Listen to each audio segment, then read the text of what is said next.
ಇವತ್ತೇ ನೀವು ಪೇಪರ್ ತೆಗೆದು ನೋಡಿ. ಇವತ್ತು 5ರಿಂದ 10 ಕೊಲೆಗಳಾಗಿದೆ. ಈ 10 ಕೊಲೆಗಳನ್ನ ನೀವು ಯಾಕೆ ತೋರಿಸ್ತಾ ಇಲ್ಲ?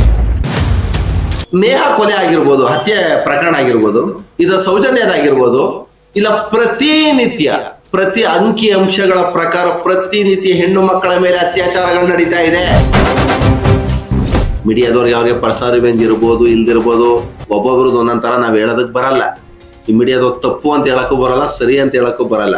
ಅದನ್ನ ತೀರ್ಮಾನ ಮಾಡಬೇಕಾಗಿರುವಂಥದ್ದು ಇನ್ವೆಸ್ಟಿಗೇಷನ್ ಆಫೀಸರ್ಸು, ನ್ಯಾಯಾಧಿಕರಣ. ತಪ್ಪು ಒಪ್ಪುಗಳನ್ನ ಎಲ್ಲಾ ಸಮಾಜದ ಮುಂದೆ ಹಂಚು ಬಿಡೋದಾದ್ರೆ ಇನ್ನು ನಮ್ಮ ಪೊಲೀಸ್ ಸ್ಟೇಷನ್ ನ್ಯಾಯಾಲಯ ಯಾಕೆ ಬೇಕು? ಮುಚ್ಚಿಬಿಟ್ಟು ಎಲ್ಲ ಜಡ್ಜನ್ನ ಕರ್ಕೊಂಡ್ಬಂದ್ಬಿಟ್ಟು ಟಿವಿ ಚಾನಲ್ ತಂದು ನಿಲ್ಲಿಸ್ಬಿಡ್ಲಿ. ಆಮೇಲೆ ಯಾವುದೇ ಪ್ರಕರಣ ಆದ್ರೂ ಸಹ ಒಂದಷ್ಟು ಸಾರ್ವಜನಿಕವಾಗಿ ಮಾಹಿತಿ ಕೊಡುವಂತ ನಿಮ್ ಕೆಲಸ. ದರ್ಶನ್ ಈ ತರ ಕೊಲೆ ಮಾಡಿದ ಮತ್ತೊಂದು ಮಗದೊಂದು ಹಾಕ್ಬಿಟ್ಟು ಒಂದ್ಸಲ ಬಿಡ್ರೆ ಆಯ್ತು. ಬೆಳಿಗ್ಗೆ ಸಂಜೆ ಗಂಟೆ ಚರ್ಚಿಸಿದ್ರಲ್ಲಿ ಅವ್ರೊಬ್ರೇನ ಕೊಲೆ ಮಾಡಿದಾಗಾದ್ರೆ ಇವತ್ತು ಪೇಪರ್ ಅಲ್ಲಿ 10 ಕೊಲೆಗಳಾಗಿದೆ, ಪೇಪರ್ ಅಲ್ಲಿ ಮಾಹಿತಿಗಳು ಬಂದಿದೆ, ಸಮಾಜದಲ್ಲಿ 10 ಜನ ಕೊಲೆಗಳು ಮಾಡ್ತಾ ಇರ್ತಾರೆ, ಅಪರಾಧಗಳನ್ನ ಮಾಡ್ತಾ ಇರ್ತಾರೆ. ಬಟ್ ಯಾವ್ದೋ ಒಬ್ಬ ವ್ಯಕ್ತಿನ ಟಾರ್ಗೆಟ್ ಮಾಡೋದಿದೆಯಲ್ಲ, ಅದು ದೊಡ್ಡ ತಪ್ಪದು. ದರ್ಶನ್ ಅವರು ಒಬ್ರು ಕಲಾವಿದ. ಸಿನಿಮಾ ಕ್ಷೇತ್ರದಲ್ಲಿ ದರ್ಶನ್ ಅವರ ಕೊಡುಗೆ ಅಪಾರ ಇದೆ. ಇವತ್ತು ಅವರು ಒಬ್ರು ಟಾಪ್ ಆರ್ಟಿಸ್ಟ್ ಅವರು. ಈಗ ನಮ್ಮಲ್ಲಿ ಏನಾಗುತ್ತೆ, ಈ ನಮ್ಮಲ್ಲಿ ಕಾನೂನಿನ ಸಮಸ್ಯೆನಲ್ಲಿ ಸಿಗಾಕೊಂಡವರ ಬಗ್ಗೆ ಹೇಳ್ಬೇಕು ಅಂದ್ರೆ, ಅಂಕಿ ಅಂಶಗಳ ಪ್ರಕಾರ 100 ಮನೆಗಳಲ್ಲಿ 70 ಮನೆಗಳಲ್ಲಿ ಕೇಸ್ಗಳು ನಡೀತಾ ಇದೆ ಇವತ್ತು. ಅದು ಗೊತ್ತಿಲ್ದಲೇ ಗೊತ್ತಾಗುತ್ತೋ ನಮ್ಗದು ಗೊತ್ತಾಗೋದಿಲ್ಲ. 100ರಲ್ಲಿ 70 ಮನೆಗಳಲ್ಲಿ ಕೇಸ್ ನಡೀತಾ ಇದೆ ಇವತ್ತು. ಅದು ಡಿವೋರ್ಸ್ ಕೇಸ್ ಆಗಿರ್ಬೋದು, ಹಣಕಾಸಿನ ಸಂಬಂಧಿಸಿದಂತೆ ಕೇಸ್ ಆಗಿರ್ಬೋದು, ಅಥವಾ ವೆಹಿಕಲ್ ಕೇಸ್ ಆಗಿರ್ಬೋದು, ಕ್ರಿಮಿನಲ್ ಕೇಸ್ ಆಗಿರ್ಬೋದು, ಹೊಡೆದಾಟದಾಗಿರ್ಬೋದು, ಪ್ರಾಪರ್ಟಿ ಕೇಸಸ್ ಆಗಿರ್ಬೋದು. ಇವನ್ನೆಲ್ಲ ನಾವೇನ್ ಮಾಡ್ತೀವಿ ಅಂದ್ರೆ ಪ್ರಕರಣಗಳು. ಇವನ್ನೆಲ್ಲವನ್ನೂ ಸಹ ನಾವು ಕೇಸ್ಗಳು ಅಂತಾನೆ ನಾವು ತಗೊಳ್ಳುವಂಥದ್ದು. ಬಟ್ ಇವು ಏನಾಗುತ್ತೆ, ಕ್ರಿಮಿನಲ್ ಪ್ರಕರಣಗಳು ಅದು ಬೇರೆ ತಿರುವನ್ನ ಪಡ್ಕೊಳ್ಳುತ್ತೆ. ಈಗ ಒಂದು ಉದಾಹರಣೆಯನ್ನ ಹೇಳೋದಕ್ಕೆ ಇಷ್ಟಪಡ್ತೀನಿ ನಮ್ಮ ಹತ್ರ. ಈಗ ನಮ್ಮಲ್ಲಿ ಈಗ ದರ್ಶನ್ ಅವ್ರಿಗೂ ಬೇರೆಯವ್ರಿಗೂ ಏನ್ ವ್ಯತ್ಯಾಸ ಅಂತ ನಾನು ಕ್ಲೀನಾಗಿ ಹೇಳ್ತೀನಿ ಕೇಳಿ. ನಮ್ಮಲ್ಲಿ ಒಬ್ಬ ಸ್ನೇಹಿತರಿದ್ದಾರೆ, ನಮ್ಮ ಮಲ್ಲೇಶ್ವರಂ ಅಲ್ಲಿ ಇದ್ದಾರೆ. ಒಂದ್ ಸ್ವಲ್ಪ ಒಳ್ಳೆ ಹಣಕಾಸು ಉತ್ತಮವಾಗಿ ಇಟ್ಕೊಂಡಿದ್ದಾರೆ. ಒಂದ್ ಕಮ್ಮಿ ಆದ್ರೆ 100-150 ಕೋಟಿ ಇದಾರೆ ಅವರು. ನನ್ನ ಹತ್ರ ಯಾವಾಗೂ ಹೇಳೋರು ಅವರು, ರೇ ಸಾಹೇಬ್ರೆ, ನಿಮ್ ಕೋರ್ಟು ಸ್ಟೇಷನ್ ಅಂದ್ರೆ ನನ್ಗಾಗಲ್ಲ, ನಾವ್ ಯಾವತ್ತು ಸ್ಟೇಷನ್ ಮೆಟ್ಲನ್ನ ಹತ್ತದವ್ರಲ್ಲ, ನಾನು ಯಾವತ್ತು ಸ್ಟೇಷನ್ ಕೋರ್ಟ್ಗೆ ಬರಲ್ಲ ವಕೀಲ್ರೆ ಅಂತ ಮಾತಾಡ್ತಿದ್ರು. ಆಯ್ತು ಬಿಡ್ರಿ, ಕಾನೂನು ಸಮಾಜ, ನೀವೊಬ್ರು ಬಿಸ್ನೆಸ್ ಮ್ಯಾನು, ನೀವು ಸಮಾಜದಲ್ಲಿ ಏನಾದ್ರು ಕೆಲಸ ಮಾಡ್ತೀರ, ಇವತ್ತಲ್ಲ ನಾಳೆ ನೀವು ವಕೀಲರ ಸಂಪರ್ಕಕ್ಕೆ ಬರ್ಬೇಕಾಗ್ತದೆ. ಕೋರ್ಟ್ ಸ್ಟೇಷನ್ ಏನು ಅವೇನು ಅನ್ಯಾಯವಾದ ಪ್ಲೇಸ್ಗಳಲ್ಲ. ಸಮಾಜಕ್ಕೆ ಒಳ್ಳೇದ್ ಮಾಡ್ಬೇಕು ಅಂತ ಸರ್ಕಾರ ಅಧಿಕಾರ ಕೊಡಿಸಿರುವಂತ ಪ್ಲೇಸ್ಗಳವು, ನ್ಯಾಯ ಕೊಡಿಸುವಂತ ಅಧಿಕಾರಿಗಳವರು ಇವತ್ತ ನಾಳೆ ಬರ್ಬೇಕಾದ್ರೆ ಬಿಡ್ರಿ ಅಂತ ಕ್ಯಾಶುವಲ್ ಆಗಿ ಹೇಳಿ ಕಳಿಸ್ಬಿಟ್ಟಿದೆ. ಅದೇ ವ್ಯಕ್ತಿ ಏನ್ ಮಾಡಿದರೆ, ಇದೇ ನಮ್ಮ ಮಲ್ಲೇಶ್ವರಂ ಅಲ್ಲಿ ನಡೆದಿರೋಂಥ ಘಟನೆ. ನಮ್ಮ ಕಾಡು ಮಲ್ಲೇಶ್ವರ ದೇವಸ್ಥಾನ ಇದೆ ಮಲ್ಲೇಶ್ವರಂ 18 ಕ್ರಾಸ್ ಅಲ್ಲಿ. ಅಲ್ಲಿ ಅವರ BMW ಕಾರನ್ನ ನಿಲ್ಸ್ಕೊಂಡು ಅಲ್ಲಿ ನಿಂತ್ಕೋತಾರೆ ಅಷ್ಟೇನೆ ದೇವಸ್ಥಾನಕ್ಕೆ ಹೋಗಕ್ಕೆ. ಹಿಂದೆಯಿಂದ ಬೈಕಲ್ಲಿ ಒಬ್ಬ ಸೀದಾ ಬಂದ್ಬಿಟ್ಟು ಗುದ್ಬಿಡ್ತಾನೆ.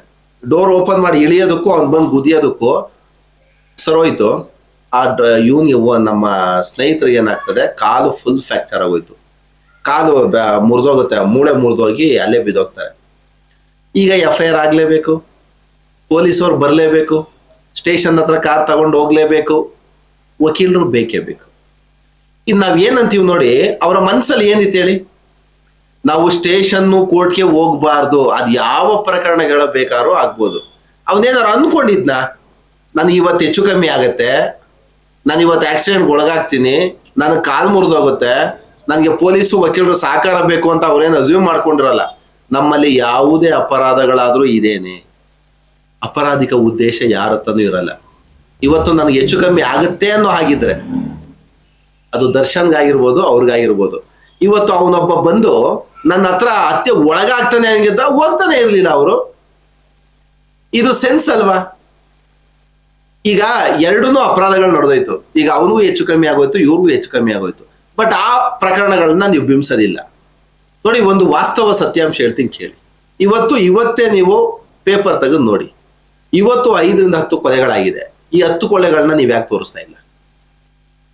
ನೀವು ನೇಹ ಕೊಲೆ ಆಗಿರ್ಬೋದು, ಹತ್ಯೆ ಪ್ರಕರಣ ಆಗಿರ್ಬೋದು, ಇದು ಸೌಜನ್ಯದಾಗಿರ್ಬೋದು, ಇಲ್ಲ ಪ್ರತಿ ಅಂಕಿ ಅಂಶಗಳ ಪ್ರಕಾರ ಪ್ರತಿನಿತ್ಯ ಹೆಣ್ಣು ಮಕ್ಕಳ ಮೇಲೆ ಅತ್ಯಾಚಾರಗಳು ನಡೀತಾ ಇದೆ.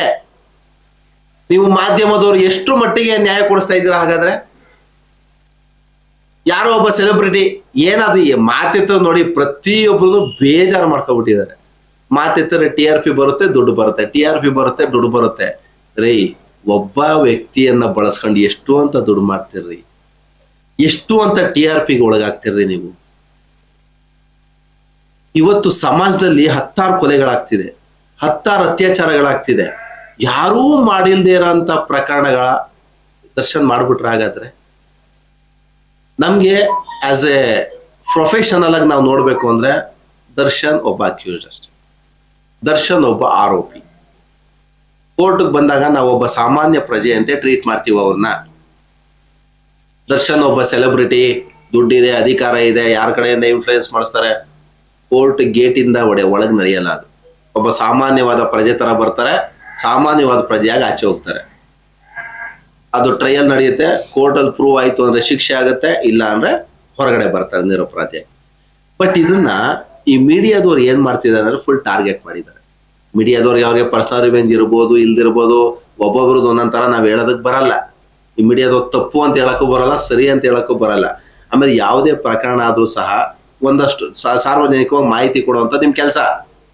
ದರ್ಶನ್ ಈ ತರ ಕೊಲೆ ಮಾಡಿದ ಮತ್ತೊಂದು ಮಗದೊಂದು ಹಾಕ್ಬಿಟ್ಟು ಒಂದ್ಸಲ ಬಿಡ್ರೆ ಆಯ್ತು. ಬೆಳಿಗ್ಗೆಯಿಂದ ಸಂಜೆ ಗಂಟೆ ಚಚ್ತಿರಲ್ರಿ, ಏನ್ರಿ ಇದು? ಆಮೇಲೆ ನಾವು ಪ್ರತಿ ಸಲ ಹೇಳ್ತಾ ಇರ್ತೀವಿ, ಯಾವುದೇ ವ್ಯಕ್ತಿ ಆಗ್ಲಿ ಇವತ್ತು ನೆಲಕ್ಕೆ ಬಿದ್ದ ಅಂತ ನೀವು ಮಣ್ಣು ಮುಚ್ಚಿ ಸಮಾಧಿ ಮಾಡಕ್ ಹೊರಟಿದ್ದೀರಲ್ಲ ಯಾವುದೋ ಒಬ್ಬ ವ್ಯಕ್ತಿನ, ಆದ್ರೆ ಕರ್ನಾಟಕದ ಜನತೆಗೆ ಆ ವ್ಯಕ್ತಿದ ಏನು ಕೊಡುಗೆನೇ ಇಲ್ವಾ? ಹಾಗಾದ್ರೆ ಪ್ರತಿಯೊಬ್ರು ಸಿನಿಮಾ ನೋಡಿದ್ರಿ, ಪ್ರತಿಯೊಬ್ರು ಚಪ್ಪಾಳೆ ತಟ್ಟಿದ್ರಿ, ಪ್ರತಿಯೊಬ್ರು ಅನುಯಾಯಿಗಳಾದ್ರಿ. ಇವತ್ತು ಅವರು ಕೊಲೆ ಪ್ರಕರಣ ಮತ್ತೊಂದು ಮಗದೊಂದು ಒಂದು ಬೇಡ, ನಾನು ಕೂಡ ದರ್ಶನ್ ಫಾಲೋವರ್. ಯಾಕಂದ್ರೆ ಒಳ್ಳೆ ಸಿನಿಮಾಗಳನ್ನ ಕೊಟ್ಟಿದ್ದಾರೆ. ಈಗ ನಾವು ಪ್ರತಿಯೊಬ್ರು ಅಷ್ಟೇ, ಎಲ್ಲರೂ ಕೆಲಸ ಮಾಡ್ತಾರೆ, ಎಲ್ಲರೂ ಟೆನ್ಷನ್ ಒಳಗಾಗ್ತಾರೆ. ನಮ್ಗೆ ಮನರಂಜನೆ ಬೇಕು ಅಂದ್ರೆ ನಾವೆಲ್ಲಿ ಹೋಗ್ತೀವಿ? ಸಿನಿಮಾ ನೋಡ್ಲೇಬೇಕು. ಈಗ ನೆನ್ನೆ ನಿಜವಾಗ್ ಹೇಳ್ತೀನಿ, ಮೊನ್ನೆ ಒಂದು ಕಾಟೇರ ಅಂತ ಫಿಲಂ ತೆಗೆದ್ರು. ಎಂತ ಅದ್ಭುತವಾದ ಸಿನಿಮಾ ರೀ ಇದು. ಸಾರ್ವಜನಿಕವಾಗಿ ದಲಿತರನ್ನ ಎಷ್ಟು ಅಮಾನವೀಯವಾಗಿ ನಡ್ಸ್ಕೊತಿದ್ರು, ಅದ್ರ ವಿರುದ್ಧ ಹೇಗ್ ದನಿ ಎತ್ತದ. ಆ ಸಿನಿಮಾ ಎಷ್ಟು ಚೆನ್ನಾಗಿದೆ ಅಲ್ವಾ? ಕೋಟ್ಯಾಂತರ ಜನ ನೋಡಿದ್ರು. ಆ ತರ ಮಾಡಿದಾಗ ಏನಾಗುತ್ತೆ, ನಮ್ಗೆ ಆಟೋಮೆಟಿಕಲಿ ನಮ್ಗೆ ದರ್ಶನ್ ಒಳ್ಳೆ ಸಿನಿಮಾ ಮಾಡಿದ್ದಾರೆ, ಜನಗಳಿಗೆ ಒಳ್ಳೆ ಸೋಷಿಯಲ್ ಅವೇರ್ನೆಸ್ ಮೂವಿ ಕೊಟ್ಟಿದ್ದಾರ್ರಿ. ಆಮೇಲೆ ಯಾವ್ದೋ ಮೃಗಾಲಯದಲ್ಲಿ ಪ್ರಾಣಿಗಳನ್ನ ಆಡ್ಕೊಳ್ತಾರೆ, ಅನಾಥಾಶ್ರಮಕ್ಕೆ ದುಡ್ಡುಗಳು ಕೊಡ್ತಾರೆ, ಮನೆ ಹತ್ರ ಸಾವಿರಾರು ಜನ ಸ್ಟೂಡೆಂಟ್ಸ್ ಗಳಿಗೆ ಹೆಲ್ಪ್ ಮಾಡ್ತಾರೆ. ಇವನ್ನೆಲ್ಲ ಯಾರು ಪರಿಗಣನೆಗೆ ತಗೊಳ್ಳೋದಿಲ್ಲ. ಇವತ್ತು ಸಮಾಜ ಏನಾಗ್ಬಿಟ್ಟಿದೆ ಅಂದ್ರೆ, ನೀವು 100 ಒಳ್ಳೇದ್ ಮಾಡಿ ಒಂದೇ ಒಂದ್ ಕೆಟ್ಟದ್ ಮಾಡಿದಾಗ ಆ ಕೆಟ್ಟದನ್ನೇ ಹೈಲೈಟ್ ಮಾಡ್ತಾವ್ರೆ. ದರ್ಶನ್ ಮಾಡಿದಂತ 99 ಒಳ್ಳೆ ಕೆಲಸ ಮಾಡ್ತೇ ಹೋದ್ರು. ಈಗ ನಾವು ಆಚೆ ಹೋಗ್ತಾ ಇರ್ತೀವಿ, ಯಾರೋ ಒಬ್ಬ ಕಾರು ಸಿಗಾಕುತ್ತದೆ, ಈಗ ನಾವು ಬೇಕು ಅಂತ ಮಾಡ್ತೀವಿ. ನಮ್ಮ ಮನಸ್ಸಲ್ಲಿ ಯಾವುದೇ ಒಂದು ಅಪಕೃತ್ಯಗಳು ನಡೆದೋಗ್ತದಲ್ಲ, ಏನೋ ಒಂದು ಘಟನೆಗಳು ನಡೆದೋದಾಗ ಯಾರು ಬೇಕು ಅಂತಾನೆ ಏನ್ ಮಾಡಿರ. ಈಗ ಅವ್ರ ಸ್ಟೇಟಸ್ ಏನು, ಮಾಡುವಂತ ಕೆಲಸ ಅವ್ರಿಗೆ ಏನಿತ್ತು? ಈಗ ಅದನ್ನ ಕೊಲೆ ಮಾಡಿದಾನೆ, ಬಿಟ್ಟಿದ್ದಾರೆ, ಪೊಲೀಸ್ ಅಧಿಕಾರಿಗಳಿದ್ದಾರ್ರಿ, ಎನ್ಕ್ವೈರಿ ಮಾಡ್ತಾರೆ, ಅದಕ್ಕೆ ಸಕ್ಷಮವಾದ ನ್ಯಾಯಾಧಿಕರಣ ಇದೆ, ಅವರು ಟ್ರಯಲ್ ಮಾಡ್ತಾರೆ, ವಿಚಾರಣೆ ಮಾಡ್ತಾರೆ, ಬಿಟ್ಬಿಡಿ. ಒಬ್ಬ ವ್ಯಕ್ತಿನೇ ಎಷ್ಟು ಅಂತ ತುಳಿತೀರಾ? ಈಗ ಎಷ್ಟೋ ಪ್ರಕರಣಗಳಾಗೋಯ್ತು. ಯಾವ್ದೋ ಮುನಿರತ್ನಮ್ದು ಆಗೋಯ್ತಪ್ಪ, ಒಂದು ಹಾಫ್ ಅನ್ ಅವರ್ ತೋರ್ಸ್ರಿ, 1 ಅವರ್ ತೋರ್ಸ್ರಿ, ಮುಚ್ಚಾಕೆ ಬಿಡ್ರಪ್ಪ. ಅದೇ ತರ ನೋಡಿ, ಅವ್ರನ್ನು ಯಾವ್ದೋ ಒಂದಷ್ಟು ಜನ VIP ಒಂದು ಮಾತ್ರಕ್ಕೆ ನೀವು TRP ಬರ್ತದೆ ಅನ್ಕೊಂಡು ಹಾಕೊಂಡು ಚಸ್ತಾ ಇದ್ರೆ, ಜನಸಾಮಾನ್ಯರಿಗೆ ನೀವೇನು ಕೊಡುಗೆಯನ್ನ ಕೊಡ್ತಾ ಇದ್ದೀರಾ?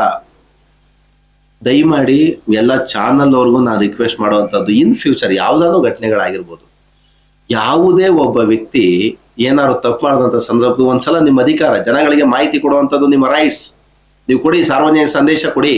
ಒಂದ್ಸಲ 2 ಸಲ ಹಾಕ್ಬಿಟ್ಟು ಬಿಡಿ, ಸಾಕು. ಒಬ್ಬ ವ್ಯಕ್ತಿ ಬಿದ್ದ ಅಂದ್ಬಿಟ್ರೆ, ಇವತ್ತು ನೋಡಿ ಒಂದೊಳ್ಳೆ ಮಾಹಿತಿ ಕೊಡ್ತೀನಿ. ಈಗ ಪ್ರಜ್ವಲ್ ರೇವಣ್ಣ ಎಷ್ಟೋ 2900 3000 ವಿಡಿಯೋ ಇದೆ ಅಂತ ನೀವ್ ಅಂದ್ರೆ ಅಲ್ವಾ? ಹೌದು. ಪ್ರತಿಯೊಬ್ರು ಮಾಹಿತಿ ಕೊಟ್ರಿ ಅಲ್ವಾ? ಚಾನಲ್ ಅವರಂತೂ ವಾರಾನ್ಗಟ್ಲೆ ಹಾಕೊಂಡ್ ಚಚ್ಚಿದ್ರಲ್ವಾ? ಕೋರ್ಟಲ್ಲಿ ಯಾವತ್ತು ಏನಾಗುತ್ತೆ ಅಂದ್ರೆ ವಾಸ್ತವ ಸತ್ಯಾಂಶಗಳು ಮಾತ್ರ ಬರುವಂತದ್ದು. ಇವತ್ತು ಪ್ರಜ್ವಲ್ ರೇವಣ್ಣ ಅವ್ರ ಮೇಲೆ 4 ಕೇಸ್ ಇರೋದಲ್ವಾ? ಸತ್ಯ ಅದು ಒಪ್ಕೋತೀರಾ? ಇನ್ ಮಿಗ್ದವ್ರು ಏನ್ ಹೋದ್ರು ಮತ್ತೆ? ಚಾನಲ್ ಅವ್ರಿಗೆ ಹೇಳಿದೆಲ್ಲ ಸತ್ಯನ ಹಾಗಾದ್ರೆ? ಮತ್ತೆ 2790 3000 3500 ವಿಡಿಯೋಗಳಿತ್ತು ಅಂತ ಹೇಳಿದ್ರೆ ಎಲ್ರಿಗೂ ಹೋಯ್ತು. ಮತ್ತೆ ಸಾಕ್ಷಿಗಳು ಬೇಕಾಗುತ್ತೆ ಸರಿಯಾದ. ಮತ್ತೆ ಈಗ ಚಾನಲ್ ಅವರು 3000 ವಿಡಿಯೋ ಐತೆ 3000 ವಿಡಿಯೋ ಐತೆ ಅಂತ ಹೇಳ್ತಾರೆ, ನಾವೇನ್ ಮಾಡ್ಬೇಕು ಮತ್ತೆ ಚಾನಲ್ ಅವ್ರನ್ನ? FIR ಇರೋದು ನಾಲ್ಕೆ FIR ಇರೋದು ಪ್ರಜ್ವಲ್ ರೇವಣ್ಣ ಅವ್ರ ಮೇಲೆ. ಬಟ್ ನೀವ್ ಹೇಳಿದೆ ಅಂದ್ರೆ ಸಮಾಜ ನಂಬಿಡ್ಬೇಕಾಗಾದ್ರೆ, ಬಟ್ ಸಮಾಜಕ್ಕೆ ಏನಾಯ್ತು ಹೇಳಿ? ಪ್ರಜ್ವಲ್ ರೇವಣ್ಣ 3000 ಘಟನೆಗಳನ್ನ ಮಾಡ್ಬಿಟ್ಟಿದಾನಂತೆ. ಬಟ್ ಅವನ್ನೇ ಕಾನೂನುಬದ್ಧವಾಗಿ ಕಾನೂನು ಮೂಲಕವಾಗಿರೋದು 4 FIR. ಇದು ಮಾಧ್ಯಮದವ್ರದ್ದು ತಪ್ಪು ರವಾನೆ ತಾನೆ. 4 FIR ಬಂತಲ್ಲ, 4 FIR ಮಾತ್ರ ತೋರಿಸ್ಬೇಕಿತ್ತು. ಯಾಕೆ 2500 3000 ಅಂದ್ರು? ಹಾಗಾದ್ರೆ ಮಾಧ್ಯಮನೇ ಫೈನಲ್ ಜಡ್ಜ್ಮೆಂಟ್ ಕೊಟ್ಬಿಟ್ರ? ಮಾಧ್ಯಮದವರೇ IO ಅಧಿಕಾರಿನ? ಮಾಧ್ಯಮದವರೇ ಎನ್ಕ್ವೈರಿ ಮಾಡ್ತಿದಾರ? ಮಾಧ್ಯಮದವರೇ ಟ್ರಯಲ್ ಮಾಡ್ತಾವ್ರ? ಈಗ ಅಲ್ಲಿ ಇದೆಯಂತೆ ಅಂತ ಹೇಳಿದ್ರು ಸರ್. ಈಗ ಮಾಧ್ಯಮದವರು 2900 ವಿಡಿಯೋಗಳು ಇದೆಯಂತೆ. ನಾನು ಹೇಳ್ತಿರುವಂತದ್ದು ನಮ್ಮಲ್ಲಿ ಕಾನೂನಲ್ಲಿ ನೋಡಿ ಇದೆ, ಇರುತ್ತೆ, ಆಗತ್ತೆ, ಹೋಗುತ್ತೆ, ಮುಂದೊಂದ್ ದಿನ ಬರುತ್ತೆ. ಇವಕ್ಕೆ ಕಾನೂನಲ್ಲಿ ಮಾಹಿತಿನೇ ಇಲ್ಲ. ಕಾನೂನು ಇವನ್ನ ಅಸಂಬದ್ಧ ಹೇಳಿಕೆಗಳು ಅಂತ ಪರಿಗಣನೆಗೆ ತಗೊಳುತ್ತೆ. ನಮ್ಮಲ್ಲಿ ಕಣ್ಣೆಲ್ಲ ನೋಡಿದ್ದೀರಾ? ನೀವು ನೋಡಿದ್ದೀರಾ? ಹೈ ವಿಟ್ನೆಸ್ ಕಂಪ್ಲೇಂಟ್ ಇದೆಯಾ? ದೂರುದಾರ ಇದಾರ? ಇದು ಮೇನ್ ಅಷ್ಟೇ. ದೂರುದಾರ ಬಂದ್ರು, 4 ಜನ ಕಂಪ್ಲೇಂಟ್ ಕೊಟ್ಟಿದ್ದಾರೆ, ಕೋರ್ಟಲ್ಲಿ ಎನ್ಕ್ವೈರಿ ನಡೀತಾ ಇದೆ. ಇದನ್ನ ನಾವು ಸತ್ಯಾಂಶನ ಪರಿಗಣನೆ ತಗೊಳ್ಬೇಕು. ಆದ್ರೆ ಯಾವುದೇ ಒಬ್ಬ ವ್ಯಕ್ತಿ ಆಗಲಿ, ಜನರಲ್ ಆಗಿ ನಾನು ಹೇಳೋದು, ಇವತ್ತಾಗಿರ್ಬೋದು, ನೆಕ್ಸ್ಟ್ ಇನ್ ಕೇಸ್ ಯಾರ್ದೊಂದು ದೊಡ್ಡವ್ರದ್ದು ಆಗ್ಬೋದು, ಎಷ್ಟು ಮಾಹಿತಿ ಕೊಡ್ಬೇಕು ಅಷ್ಟು ಮಾಹಿತಿ ಕೊಟ್ಬಿಟ್ಟು ಸುಮ್ಮನಾಗ್ಬೇಕಷ್ಟೆ. ಇವತ್ತು ನಮ್ಮ ಎಂಟೈರ್ ಕರ್ನಾಟಕದಲ್ಲಿ ಕಮ್ಮಿ ಅಂದ್ರೆ 100 ಪ್ರಕರಣಗಳು ನಡೀತವೆ. ಈಗ ಪೇಪರಲ್ಲಿ ಒಂದು 4ರಿಂದ 5 ಕೇಸ್ ಹಾಕ್ತಾರೆ ಅಷ್ಟೇ ಅಲ್ವಾ? ಅವ್ರಿಗೆ ಸ್ಲಾಟ್ ಎಷ್ಟು ಸಿಗುತ್ತೆ ಅಷ್ಟು ಹಾಕ್ತಾರೆ. 150 ಅಪರಾಧ ಪ್ರಕರಣಗಳನ್ನೇ ಹಾಕ್ಬೇಕು ಅಂದ್ರೆ ಪೇಪರ್ ಫುಲ್ಲು ಅಪರಾಧನೇ ಆಗ್ತದೆ. ಬೇರೆ ಕಂಟೆಂಟ್ಗಳ ಜಾಗ ಸಿಗುತ್ತೆ. ಅದೇ ತರ ನ್ಯೂಸ್ವರೆಗೂ ಸಹ ನಾವು ಹೇಳುವಂಥದ್ದು, ಒಳ್ಳೆ ನ್ಯೂಸ್ ಮಾಡಿ, ಸಾರ್ವಜನಿಕ ಒಳ್ಳೆ ಮಾಹಿತಿಗಳನ್ನ ಕೊಡಿ. ಎಷ್ಟು ಬೇಕು ಅಷ್ಟು ಹೇಳ್ಬಿಟ್ಟು ಕೈ ಬಿಡಬೇಕು ಅಂತ ಕೇಳ್ಕೊಂಡು. ಅಲ್ಲ, ಕೆಲವೊಂದಿಷ್ಟು ಚಾನೆಲ್ಗಳು ಮಾಡ್ತಾ ಇದೆ, ಕೆಲವೊಂದಿಷ್ಟು ಚಾನೆಲ್ಗಳು ಮಾತ್ರ ನೀವು ಹೇಳ್ದಂಗೆ ಬರೀ ಅದನ್ನೇ ತೋರಿಸ್ತಾರೆ. ಆಮೇಲೆ ಕೆಲವೊಂದು ಚಾನೆಲ್ಗಳಂತೂ ಟಾರ್ಗೆಟ್ ಮಾಡ್ಬಿಟ್ಟಿದ್ದಾರೆ. ಇದು ಜನಗಳಿಗೆ ಗೊತ್ತು. ನಾವು ಇಲ್ಲಿ ಮುಚ್ಚುಮರೆ ಮಾತನಾಡುವಂತ ವಿಚಾರ ಏನು ಇಲ್ಲ. ಆಮೇಲೆ ಜನಗಳು ಯಾವುದೋ ಒಂದು ಚಾನೆಲ್ನ ಜನ ನೋಡ್ತಾವ್ರೆ ಅಂದ್ರೆ ಜನಕ್ಕೆ ನೇರವಾಗಿ ಮನ್ಸಿಗೆ ದಾಟದದು. ದರ್ಶನ್ನ ಈ ಚಾನೆಲ್ ಟಾರ್ಗೆಟ್ ಮಾಡಿದೆ. ಹೌದು, ಜನಗಳೇ ಹೇಳ್ತಾರೆ. ಈಗ ನಾವು ಆಚೆ ಹೋಗ್ತಾ ಇರ್ತೀವಿ, ಯಾವ್ದೋ ಕ್ಲೈಂಟ್ ಜೊತೆ ಮಾತಾಡ್ತಾ ಇರ್ತೀವಿ ಅಂದ್ರೆ ಈ ಮಾತು ಕ್ಲೀನ್ ಆಗಿ ರೀಚ್ ಆಗುತ್ತೆ. ಸರ್ ಏನ್ ಸರ್ ದರ್ಶನ್ ಒಬ್ನೇನ ಸರ್ ಕೊಲೆ ಮಾಡಿದಂಗಾದ್ರೆ ಏನ್ ಸರ್ ಟಾರ್ಗೆಟ್ ಮಾಡ್ತಾ ಇರೋದು ಚಾನಲ್ ಅವರು ದರ್ಶನ್ನ? ಈ ತರ ಅಂದಾಗ ಏನಾಗುತ್ತೆ, ನಮ್ಮ ಜನ ಎಲ್ಲರೂ ಮಾತಾಡ್ಕೊಳ್ಳೋದು ಇದೇನೆ. ಒಬ್ನು ಸಹ ನೋಡಿ, ಯಾವುದೋ ಒಂದು ಘಟನೆ ಆಯ್ತು, ಮಾಡಿರ್ಲಿ ಮಾಡ್ದಲೇ ಇರ್ಲಿ, ಅದನ್ನ ತೀರ್ಮಾನ ಮಾಡ್ಬೇಕಾಗಿರುವಂಥದ್ದು ಇನ್ವೆಸ್ಟಿಗೇಷನ್ ಆಫೀಸರ್ಸು, ನ್ಯಾಯಾಧಿಕರಣ. ಎರಡಿದೆ, ನ್ಯಾಯಾಲಯ ಇದೆ, ಅವ್ರು ನೋಡ್ಕೊಳ್ತಾರೆ.